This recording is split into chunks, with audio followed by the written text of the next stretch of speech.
Okay.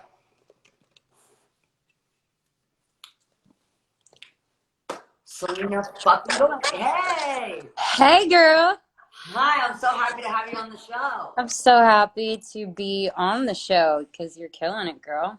Thank you so much. Gotten to talk to so many cool people and get so many like tips and just advice. And I think the common thread here is that everyone's process, like during pain and fear and anxiety, is like really unique and really different. Right. Um, and so everyone's ideas and how they kind of cope are so unique. So I'm excited to hear yours. Yeah, I got a lot out of the people that you were talking to because it's just nice to hear what other people are doing. And a little bit of what you said, it's connecting to people. When I saw what you were doing, I've always been a fan of yours. I think you're one of the greatest singers ever. Um, And so I was so happy that I even got this opportunity to talk to you about um, some of the most incredible people, but also just what's going on. So yeah, what do you want to know? Agreed. Okay, so what I kind of wanted to start was I'm just really happy that we did this through DM, and it was very sweet because you just sent a butterfly emoji, and that's enough. Like connecting with people and letting them know that you're there. A Yeah. butterfly emoji is totally enough. So, what advice would you give for someone that wants to reconnect with the person they haven't, been connected with in a while, and they feel like it's just a really good time to let people know that you care and people know that they're Yeah. appreciated. And so, would you go for the little things? Do you think writing down what you want to say in case they call you so you're ready? Like, Yeah. Well, I've been writing a lot. I think that that's been helping me process what's been going on. Um, And I had gone to treatment a few times for anxiety and for depression and for other stuff that I'd been struggling with. And when I do meetings and stuff, a lot of it is connecting with people that maybe you haven't been the greatest to or that you may not have thought about. So I feel like there's been a lot of people I've gotten to do that with, not necessarily saying it was bad, but just saying, "Hey, I hope you're safe. Like I hope you're doing okay and that that on my side I'm only sending you love and I just want them to know that I see them." Yes. And so I think that that's kind of something I've been doing, but I've missed my family, it's still really hard. I definitely just tried to use the tools I've used when I've been in therapy, which is amazing. Right. So And much. literally dialectical behavior therapy. I'm not sure if you've heard of that, but that's one thing that helps big time. And it's basically a book on how you process your emotions and why the actions go into, you know, what your thoughts turn into action. It's kind of like what you were talking about with ants and Yeah. how they completely just, and I visualize things so much, so it Me freaks too. me out. So I feel like there are moments where I just have to center myself and let the thoughts come in. Sometimes I'll write them down and then completely just like sit with what is it? What is the root of this? Why can't I get to the bottom of this? And it really helps me. And I was talking to Carrie about this, and I think probably, whether it's us on a set or whether it's people watching that are in school or workplaces, we're so used to being connected in some way. And when that is like just kind of, it was just so abrupt. It just, all of a sudden we were locked down. And there Yeah. wasn't much time to, usually there is a process, I feel like. And usually, by being gentle with ourselves, you start making those little habits to create big changes. Mhm. And this wasn't a time where we had any warning to start kind of baby stepping ourselves to disconnect, and Yeah. stop relying on people. Felt very like immediate. And so I think that's probably where some of my anxiety came in, was just that I didn't really have time for my preparation. And I'm someone that, from being, I just like to prepare. I like to Yeah, be of very course. prepared. And that's a sense of control and safety. And not having that can be really terrifying. Yeah. And I think that's kind of when I saw everything happening, I think I'm sorry. I think it's just really hard because I have grandparents, and um, seeing people not take it as seriously as they should is um, really hard for me, because I know there are people like the hospitals and everybody that are literally sacrificing their lives. And, one of the donations that I've made are to hospitals, and one of them is to Cedars-Sinai, because that's the hospital where I found out I had lupus, where I found out, well, I needed my kidney transplant. So I'm giving like a portion of all certain things, like from my merch, because it doesn't seem important, but just to give to them.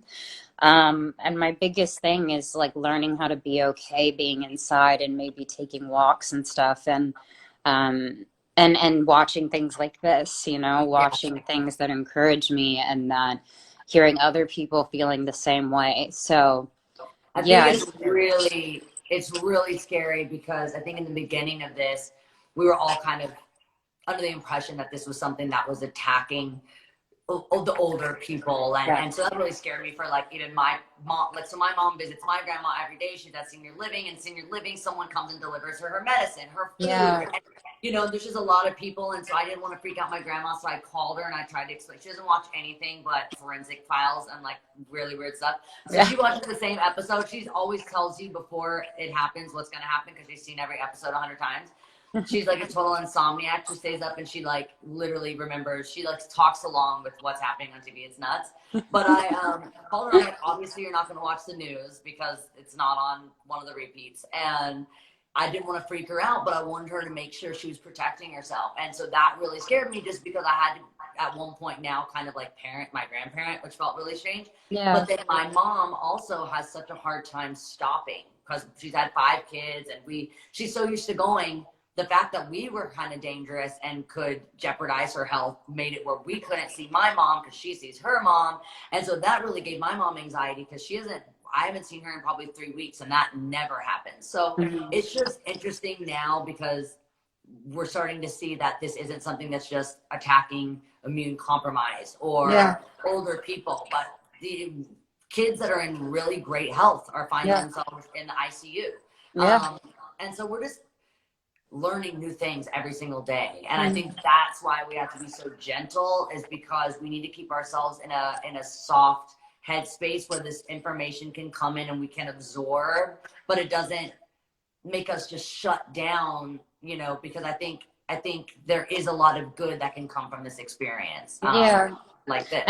And I think that that's something that's helped me too, is like I read scripture and poetry and everything, and there's this one line that says like, I choose to see the goodness in the land of the Lord, for me speaking personally. And it's because we weren't really prepared for this specifically. But I Yeah. do know that there are moments where this is where we test each other. Like, how are we going to treat each other? Because even me just walking my dog down the street, and people walk by, and then you switch sides, they're saying hi, and they're being friendly, and they're being kind. And that's something Elton said that I hope happens as well, is that, this can be a time to be gentle with ourselves. Like you said, taking breaks from all the noise, even taking breaks from social media for a second, and just, being outside, or being with my babies outside, and like just just breathing in air. I think that that's something that's really important. I agree.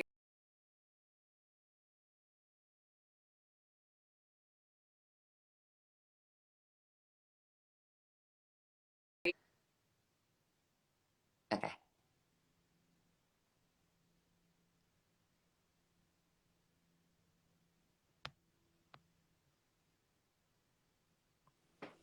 Okay, we're back. That was too good. I couldn't like not see her.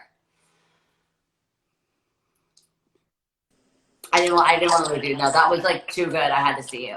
Mm. Talking about mental health and self-care. I mean, you just kind of gave us some of those tips, but what's something that you can use to filter helpful thoughts versus hurtful thoughts? Because I know this is a time where the ants just totally want to attack our brain, and Yeah. I think when things like this are happening, we love to be future telling. We love to be psychics where we know what's going to happen and we really don't know anything. And it can just give us anxiety. What do you use to keep yourself helpful? Communicating with like women I respect, like I have a few older women that I look up to that aren't in the industry. I call them, and I think talking through what it is you're feeling is extremely helpful. Yeah. And I think there's wisdom in all of this with women and with other people, and all of my friends as well will get on calls, or we'll just talk to each other. But sometimes I have to feel it, Miley. Sometimes I got to cry it out, and I've got to release it and just take a deep breath and then remind myself, go back to my tools, which is, okay, where is this coming from? I Yeah. understand I'm a big empath, so I feel so much of what the world Yeah. is feeling. So maybe I need to take a step back from that, or whatever it is. But also just being there for other people actually helps me too.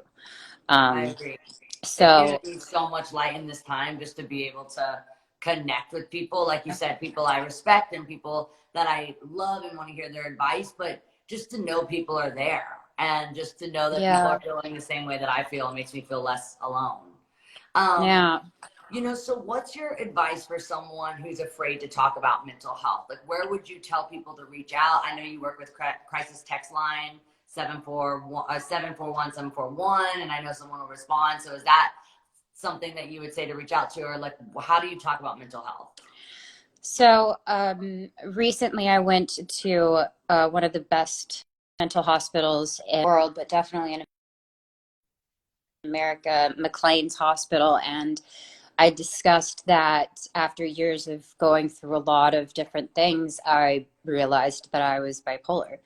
And so when I go to know more information, it actually helps me. It doesn't scare me once I know it. And I think Yeah. people get scared of that, right? They're like, oh, and I've seen it, and I've seen some of it even in my own family where I'm like, what's going on? Where it's just, I'm from Texas. It's not known to like talk about your mental health, or you got to seem cool. And then I see anger built up in children, teenagers, or whatever, young adults, because they are wanting that so badly. And Yeah. so I just feel like when I finally said what I was going to say, I wanted to know everything about it, and it took the fear away. It was like when I was younger, I was scared of thunderstorms, and my mom bought me all these different books on thunderstorms. So she's like, the more that you educate yourself on this, the more that you're not going to be afraid. And Right. it completely worked. And that's kind of something that helps me big time. That's really good advice. I really like that about buying the books about the thunderstorms, because when you do understand something, you don't think, hey, this is just happening to me. Because when something's just happening to you, then you can't kind of find some sense of, maybe tools that you could Right. use, and it'll give you a sense of like, there's things that I can do, like therapy, that can make me understand parts. I was actually talking about parts of my personality that if I let them control me, they can become negative. But if I learn how to kind of use them for good, like I have, OCD, like I'm pretty obsessive. At a time when I was younger, it used to really drive me, kind of made me feel like I was just too different. I didn't really understand it. And I used to like alphabetize things. Like I would throw these total fits if I couldn't alphabetize things and all these different things. But now it's been able to help me to kind of learn about it and be able to use it for good and use it for doing things like this and staying Yeah. organized, but then also just be able to understand it more. And so it's just really important to understand something that you're relating with or just doing research, and it's a really good tool. Yeah. So what I wanted to ask you were, besides obviously like your therapist, what are some reliable sources that are like really close to you in your life? Like Crisis Text Hotline, or what are some organizations that you support that you would encourage people to look into? So I recently, along with, we were selling some stuff, is that we were donating to the Recording Academy. I had Justin Tranter, who is one of my writers that I work with all the time, and I love him so much. he sent a mass text to people saying this is definitely going to affect our music community, and music makes, I mean, as you know, Yeah. music makes you feel, makes you happy, makes you explore different things. And so, you know, the Music Cares is like a part of that as well. So I've donated to both of them, because that's also a side of my people. So I'm doing like, you know, I'm trying to do hospitals, and then I'm going to be working with Music Cares, and then I'm not going to stop, because I feel, you know, and I talk to my team daily. I'm like, where's the holes here? Where's the things that I can be placed to help in any way possible? So, yeah, there's a couple of other things, but I love Music Cares. We actually were yes, talking about Music Cares and the struggles that independent artists will have with concerts being canceled and venues. And I love what Live Nation is doing with Crew yes, Nation, taking care of all the crews. So people are really stepping up in our community, which makes me really, really happy and proud to be a part of it. yes.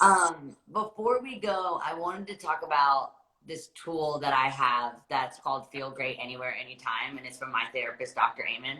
And it's about anchoring yourself. So in times where like anxiety,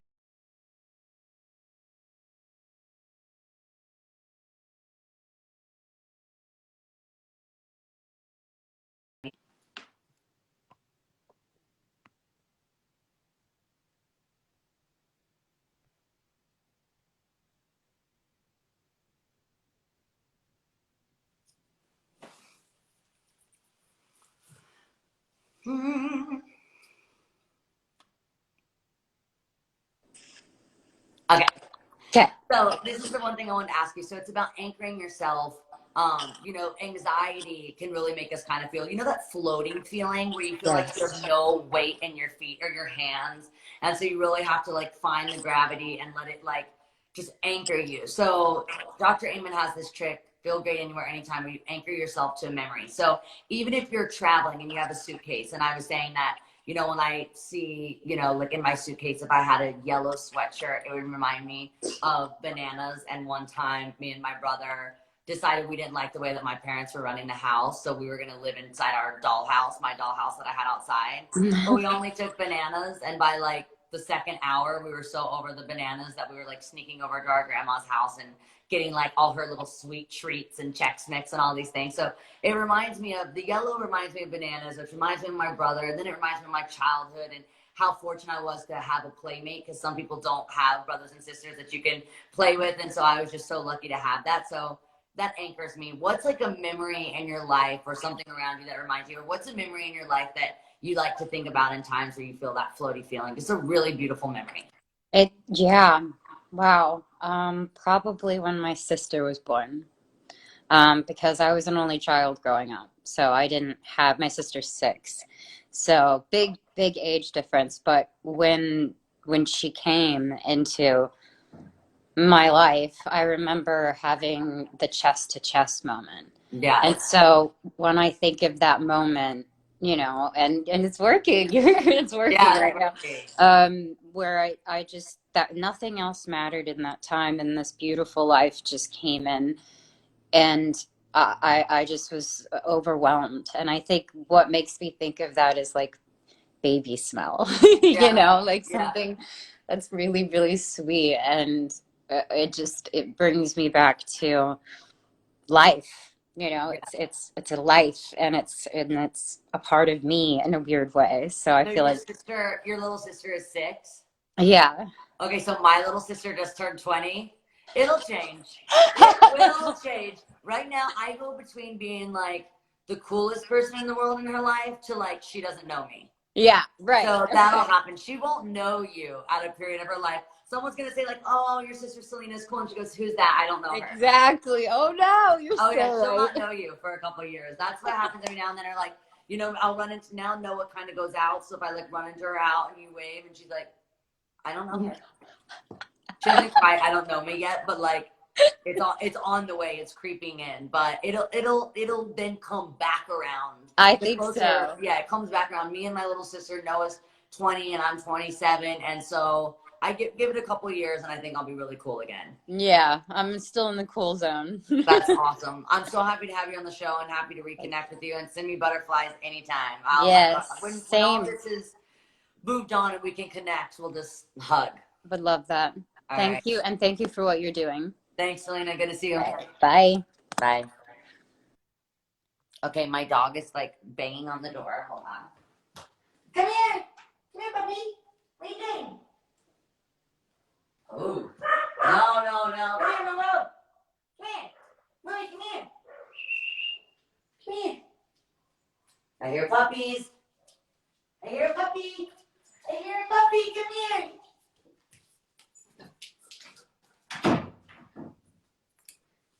Okay, so we have one more guest.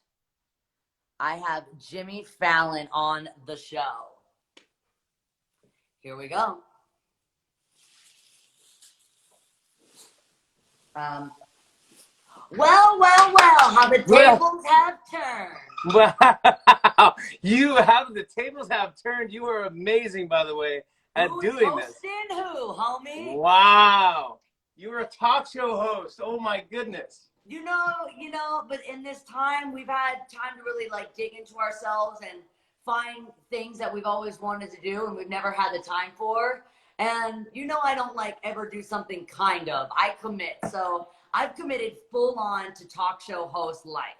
You really have, has it changed you? Oh, it definitely has. I've got a mug with my name on it, which someone pointed out that Fallon's mug, you have the logo on the bottom of your mug. So I'm working on that when I come back after hiatus.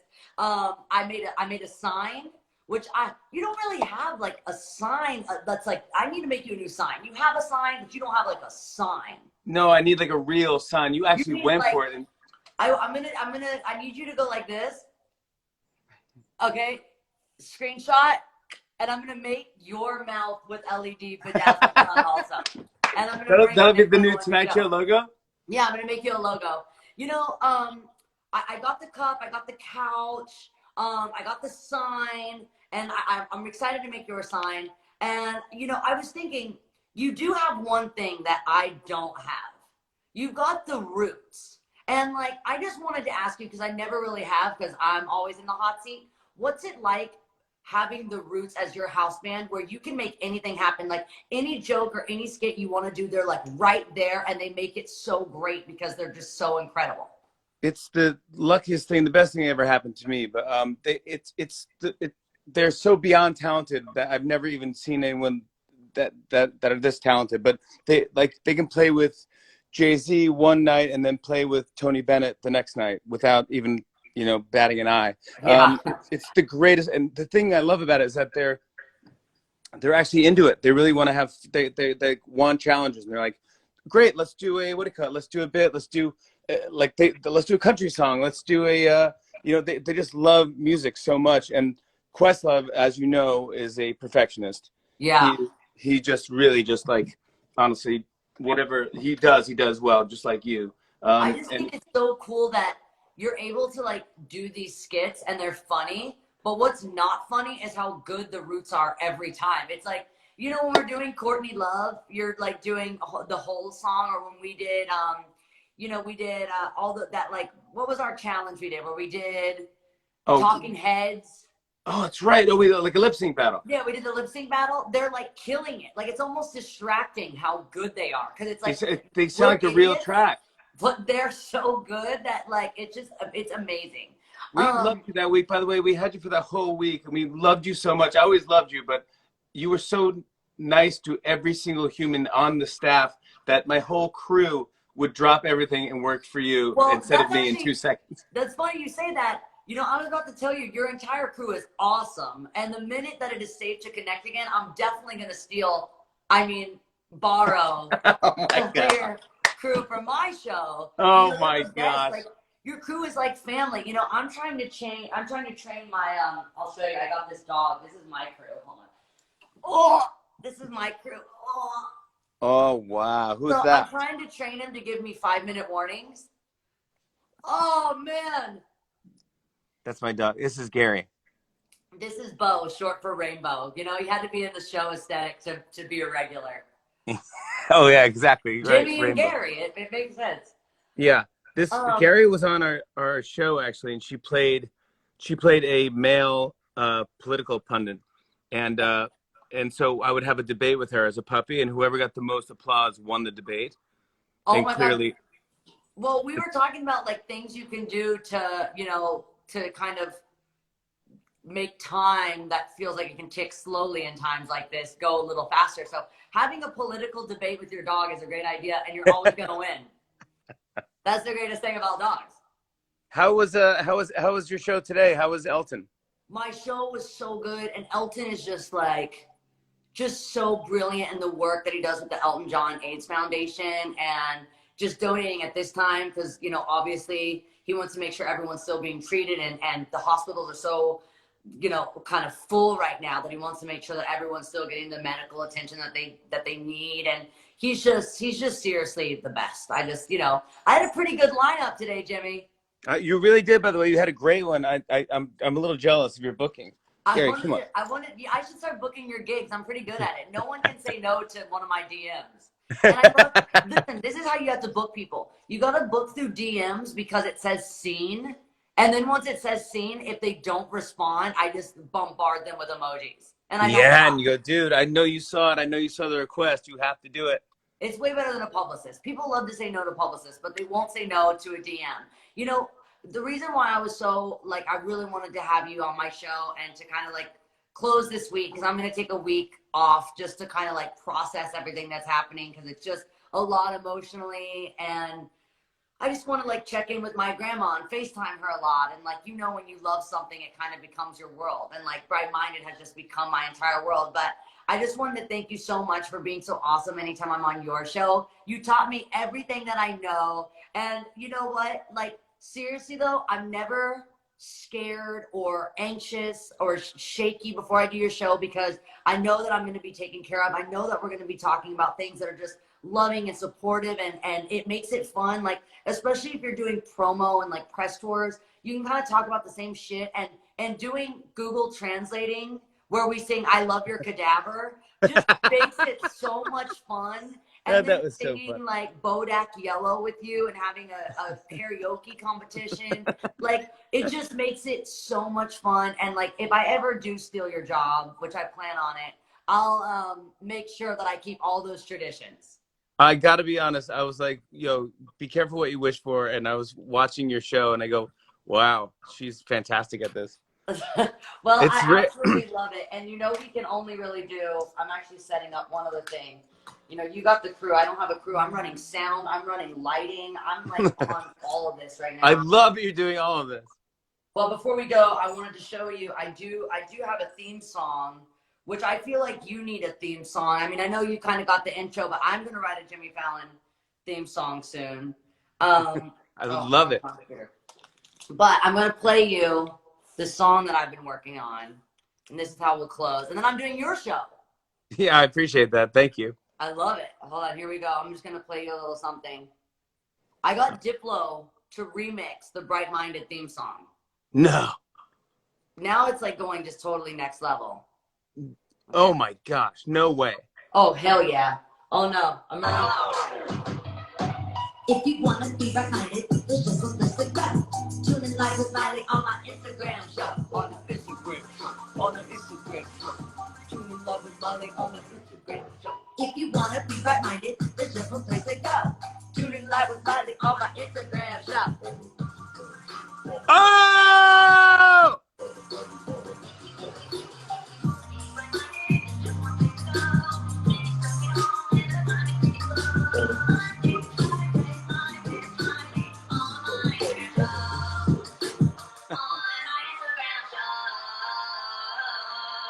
You know? Oh my gosh, Diplo! My theme song. I got it all. Thank you for closing the Bright Minded with me, Jimmy. You are the best. You are the absolute best. Thank you for doing this on behalf of everyone, all the millions of people that watched you do this whole week. You made us feel so good. Thank you so much, Jimmy. I'll see you on the show. I'll see you on your show. I'll see you on my show. Thank you, All buddy. right. Thank you. Thank you. Bye.